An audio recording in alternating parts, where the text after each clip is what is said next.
mata air penawar penyakit di Pusubuhit.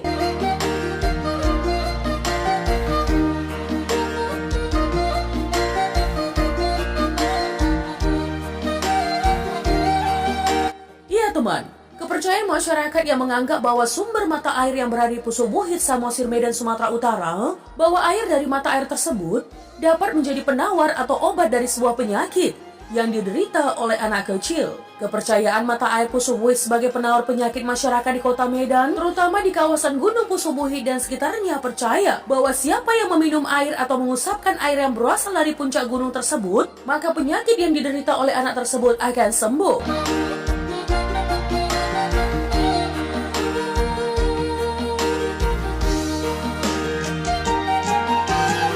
Karena itu tidak heran teman, jika pada akhirnya gunung ini menjadi ramai didatangi oleh orang tua yang menginginkan kesembuhan anaknya. Mereka rela melakukan perjalanan jauh dengan medan yang tidak mudah hanya demi mendapatkan air dari kolam bidadari yang ada di puncak Gunung Pusubuhit, Samosir.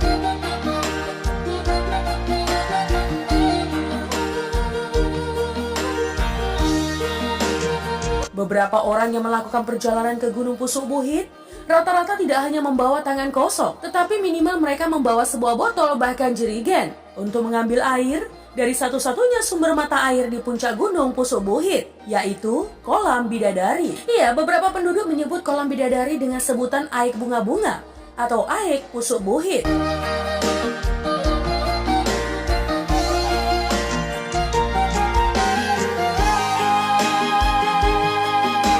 Perjalanan ini hanya bisa ditempuh dengan cara berjalan kaki ya teman, untuk bisa sampai ke kolam bidadari tersebut. Bahkan ada seorang ibu yang rela menaiki Gunung Pusubuhit untuk mendapatkan air dari kolam bidadari teman. Ya, karena anaknya di rumah sedang sakit. Terlebih medan yang harus dilalui tidak mudah, tetapi harus melewati jalan setapak dengan jurang-jurang yang terjal dan berbahaya. Tidak hanya medan yang terjal teman, tetapi suhu udara yang dingin juga cukup mengancam bagi para pendaki gunung tersebut.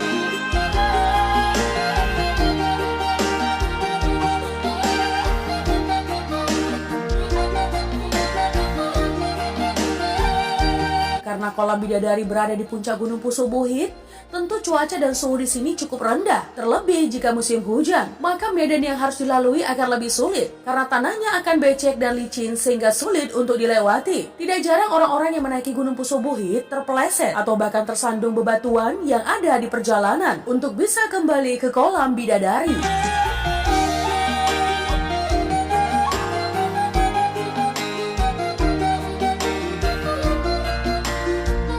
Nah teman, mau tahu cara menuju sumber mata air di Gunung Pusubuhit, Samosir? Mata air di puncak Gunung Pusubuhit, Samosir atau yang disebut dengan Kolam Bidadari adalah mata air yang berada di puncak dan dikelilingi padang savana di sekitarnya. Mata air di Kolam Bidadari ini teman, memiliki air yang jernih serta memiliki rasa yang tawar dan segar. Mata air ini tidak pernah kering, serta mata air ini adalah mata air yang pertama kali di desa yang berada di kawasan Pusubuhit. Mata air yang dipercaya bisa menyembuhkan penyakit ini berada di Medan, Sumatera Utara.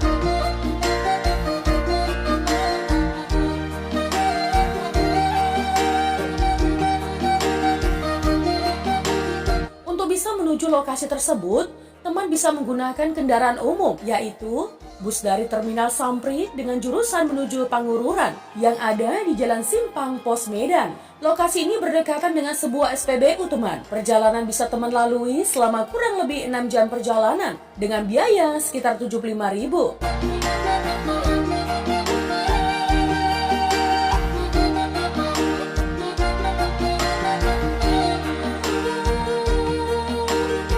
Sedangkan jika teman ingin menaiki puncak Gunung Pusubuhit dan mencapai Kolam Bidadari, teman bisa menaiki atau mendaki kurang lebih 5-6 jam. Dengan melewati 6 bukit-bukit yang berada di sekitarnya, teman bisa menikmati pemandangan indah di sekitar kolam tersebut, seperti padang savana serta bukit-bukit indah lainnya.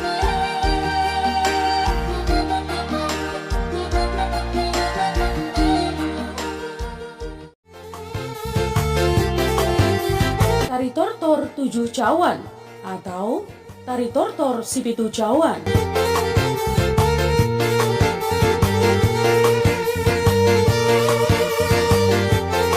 Iya teman, Tortor si Pitu Cawan adalah salah satu jenis tari tortor yang berasal dari budaya masyarakat Batak di Sumatera Utara. Tarian ini sedikit berbeda dengan tari tortor yang sering kita lihat. Tari tortor si Pitu Cawan ini biasanya dibawakan oleh para penari wanita dengan membawa beberapa cawan yang ditaruh di bagian badan sebagai ciri khas dan properti penarinya.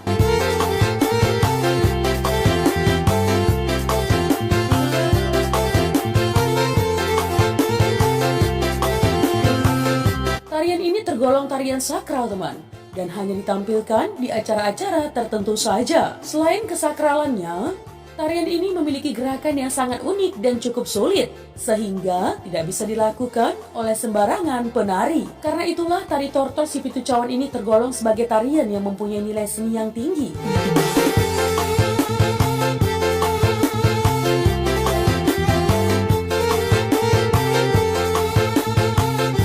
Lebih lanjut, teman, menurut legenda masyarakat Batak, tari tortor si Pitu Cawan ini merupakan tarian yang diturunkan oleh 7 bidadari dari Kayangan saat mereka berada di sebuah kolam jernih di lereng Gunung Pusubuhit. Dalam budaya masyarakat Batak nih ya, tarian ini tergolong tarian yang bersifat sakral, sehingga sejak dulu tarian ini hanya ditampilkan pada acara-acara tertentu seperti pengukuhan raja dan acara sakral lainnya.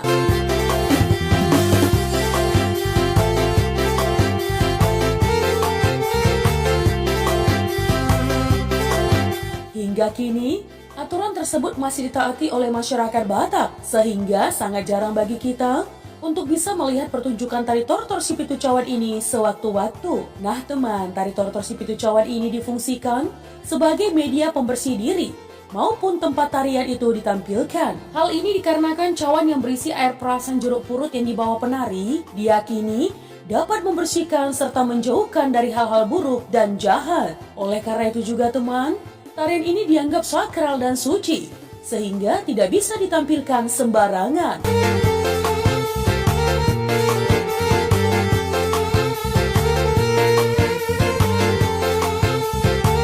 Tari tortor si Pitu Cawan ini biasanya hanya ditampilkan pada acara-acara tertentu saja, seperti pengukuhan raja, ritual adat, dan berbagai acara suci lainnya. Tari tortor si Pitu Cawan ini tentu memiliki makna serta arti khusus di dalamnya, terutama pada segi gerak dan properti yang digunakan untuk menari.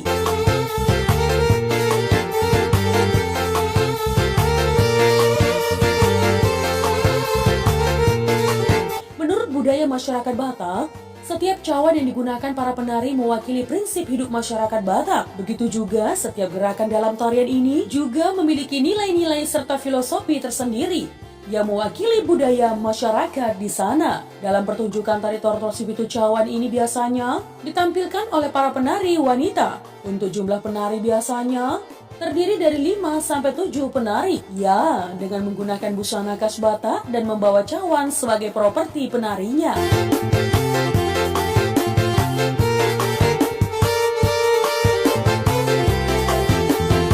Cawan sendiri merupakan sejenis wadah seperti mangkuk yang nantinya diletakkan di bagian tubuh para penari saat menari. Nah teman, gerakan dalam tari tortor si Pitu Cawan ini sangat unik dan setiap gerakannya tentu memiliki makna tersendiri di dalamnya.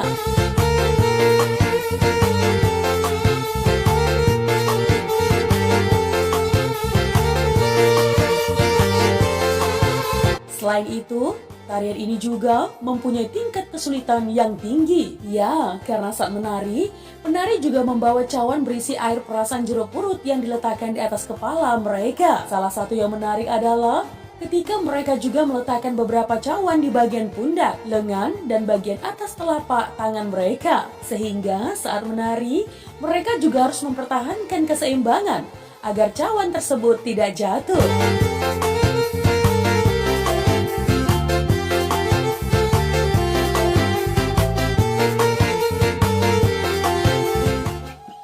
Dari sebuah mimpi seorang Raja Batak keturunan guru Datia Bulan di kawasan desa Cianjur Mula-Mula, Puncak Pusubuhit, Kabupaten Samosir. Dalam mimpinya, sang raja bermimpi bahwa kawasan pegunungan Pusubuhit tempat keturunan pertama si Raja Batak akan runtuh. Akibat mimpi tersebut, sang raja pun terus-menerus gelisah.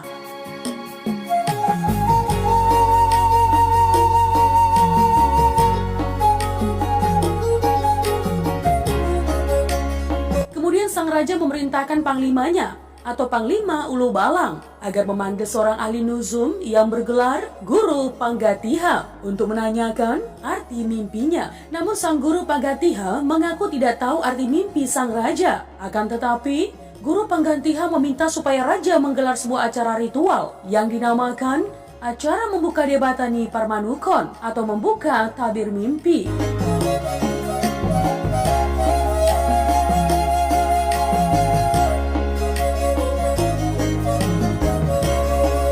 Oleh Guru Panggatiha agar acara membuka tabir mimpi ini dilaksanakan sebelum bulan purnama tiba atau dalam bahasa Batak disebut bulan Samisara. Namun teman, untuk membuka tabir mimpi itu jelas-jelas tidak dapat terpenuhi. Akan tetapi, untuk menangkis hal-hal buruk yang akan terjadi di daerah kekuasaannya, Guru Panggatiha menghimbau agar sang raja memanggil seorang sibaso atau dukun perempuan, di mana dukun perempuan yang diyakini masih gadis itu bergelar Sibaso Bolon Panurirang Panggaritari.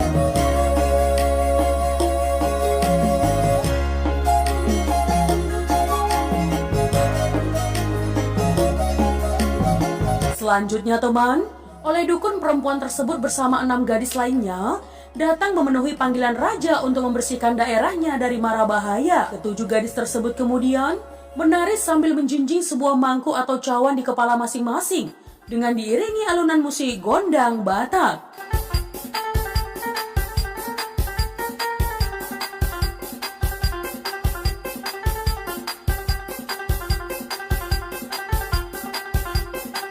Dengan tarian berbau mistis, ketujuh gadis itu pun menari-nari sambil menyiramkan air dalam cawan ke seluruh arah penjuru desa. Hal ini dimaksudkan untuk mengusir roh-roh jahat yang akan masuk ke wilayah kekuasaan raja.